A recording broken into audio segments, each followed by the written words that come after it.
Namaskar, Vanakkam, Namaskaram, Sat Sri Akal, Namaskar, Namasté le cinéma. Nous sommes le lundi 23 janvier 2023 et voici les actualités du grand et du petit écran indien, décryptées en exclusivité par Bolly & Co.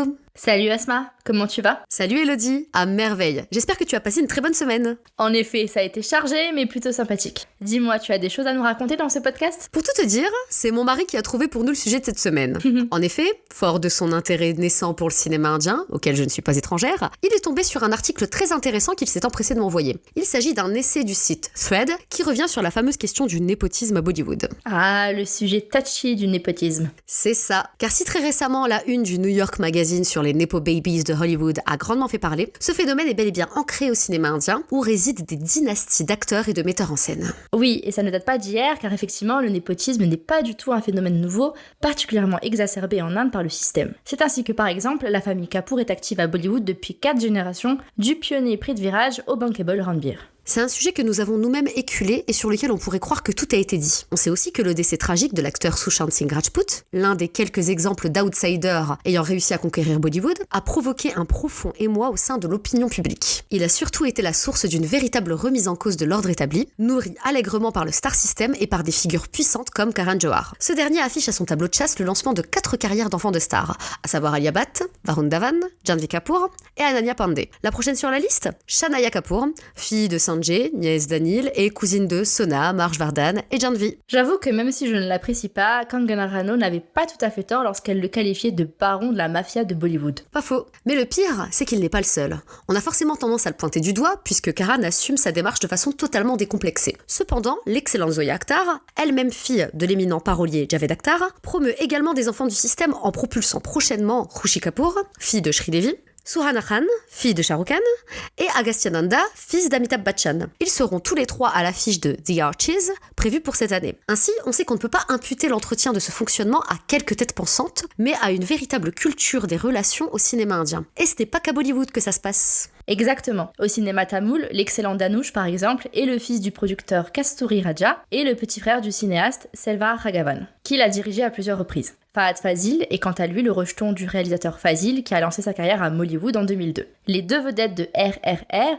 Ram Charan et NTR Jr., viennent aussi de familles historiques du cinéma telugu. Bref, c'est à se demander qui mérite réellement sa place. Alors attention, il est hors de question de nier le talent de certains produits du népotisme, qui ont prouvé leur valeur avec les années. Parmi eux, il y a Hrithik Roshan, Farhan Akhtar, Kankana Sen Sharma ou encore Ali Mukherjee. Mais il est presque impossible de les dissocier pleinement de leur prestigieuse ascendance. Ainsi, Hrithik Roshan a été lancé par son père Rakesh, qui l'a dirigé dans pas moins de 4 films. Sans compter les films qu'il a produits pour lui. Idem pour Kankana, que l'on adore mais qui peut dire merci à sa mère, la cinéaste Aparna Sen, qui lui a offert certains de ses plus beaux rôles avec Mr. and Mrs. Iyer et 15 Park Avenue. Et les concernant, je suis presque contente car ils sont vraiment géniaux. Mais il reste heureusement de la place pour des artistes sans ascendance. On a ainsi vu des outsiders cartonnés comme Vijay Sethupathi, Anushka Sharma, Nayantara, Ayushmann Khurrana, Parvati ou encore Rajkumar Rao. Mais le népotisme questionne davantage sur les opportunités que sur le talent en lui-même. Il existe autant d'enfants de stars à avoir réalisé une jolie carrière que des gosses sans talent qui ont fini par se planter.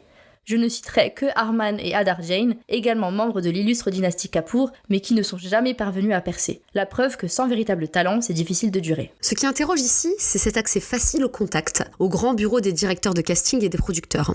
Là où un illustre inconnu devra passer des centaines d'auditions avant d'obtenir une seule véritable chance de succès, les enfants de la balle bénéficieront largement des relations de leur famille. Ils ont probablement déjà assisté à des tournages dans leur enfance, partagé des repas avec des vedettes, été à l'école avec les progénitures d'autres grands noms du cinéma, bref, ils ont évolué dans les mêmes cercles et verront forcément des portes s'ouvrir généreusement pour eux. C'est ainsi qu'un enfant de la balle a beaucoup plus de chances d'être lancé dans un prestigieux projet avec un éminent cinéaste à sa tête. On a cité Khushi et Sohana qui joueront pour Zoya Akhtar, mais en remontant plus loin, Ranbir Kapoor et Sonam Kapoor ont également fait leur début avec nul autre que le maître Sanjay Leela Bhansali dans Savarya. Les outsiders devront quant à eux passer par bien des étapes avant de décrocher ce fameux premier rôle au cinéma. Le regretté Sushant a travaillé à la télévision pendant plusieurs années. De son côté, Ayushmann a d'abord participé à une émission de télé-réalité avant de devenir animateur, et Vijay Sethupathi a été figurant dans un nombre impressionnant de films avant d'exploser sur grand écran. Quoi qu'il en soit, on sent que le népotisme n'est pas prêt de prendre fin à Bollywood, ni même dans les autres industries du pays. En tant que spectateur, il va donc falloir faire avec, en espérant qu'il y ait plus de bonnes surprises que de mauvaises. En parlant de surprises,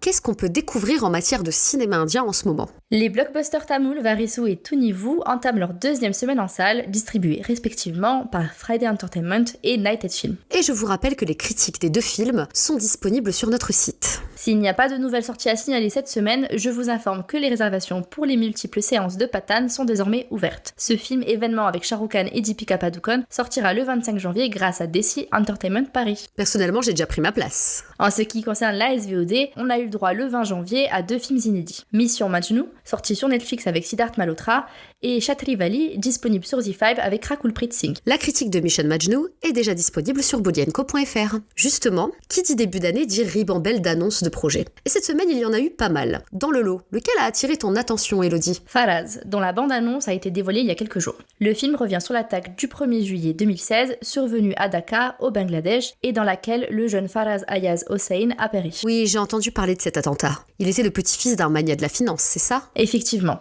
Et pour être honnête avec toi, je suis partagée à la perspective de ce métrage. Parce qu'avec le climat actuel à Bollywood, il serait facile de récupérer une telle affaire pour promouvoir des idées extrêmes et adopter un discours islamophobe. Je comprends. C'est aussi ma crainte dès que je vois une œuvre du genre pointer le bout de son nez. Et d'un autre côté, c'est Ansel Mehta qui réalise. Exactement. Car le cinéaste a excellé dans l'exercice du film inspiré de faits réels avec les bouleversants Shahid et Aligarh, sortis respectivement en 2013 et 2016. Et ces films étaient fins, sensibles et nuancés, habités par une bienveillance folle et un profond respect pour ses illustres protagonistes. Bref, très loin des abominations de Vivek Agnihotri. D'ailleurs, tout se recoupe puisque ce métrage va lancer la carrière du jeune Zahan Kapoor. Et je pense que tu as deviné la suite. Oui, je sais, c'est un enfant de star, n'est-ce pas? Dans le mille.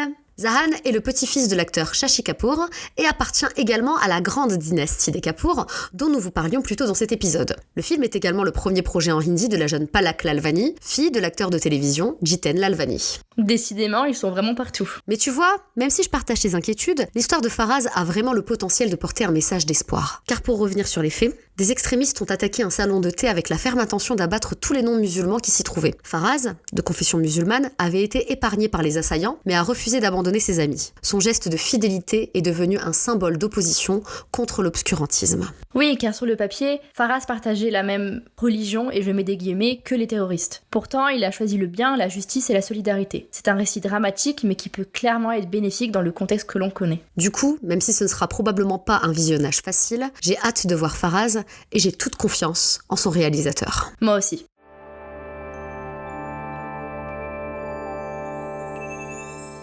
Et c'est tout pour aujourd'hui, merci de nous avoir écoutés. C'est sur la mélodie de Anuraga Manushachakam du film Nilavelisham que l'on se quitte. L'occasion pour moi de vous inviter à découvrir le clip de ce magnifique morceau, disponible depuis quelques jours sur YouTube. D'autant que cet ambitieux métrage en langue malayalam compte à sa distribution 3 acteurs formidables, Tovino Thomas, Roshan Matthew et Rima Kalingal. Bref, on a hâte de savoir quand cette petite merveille sortira.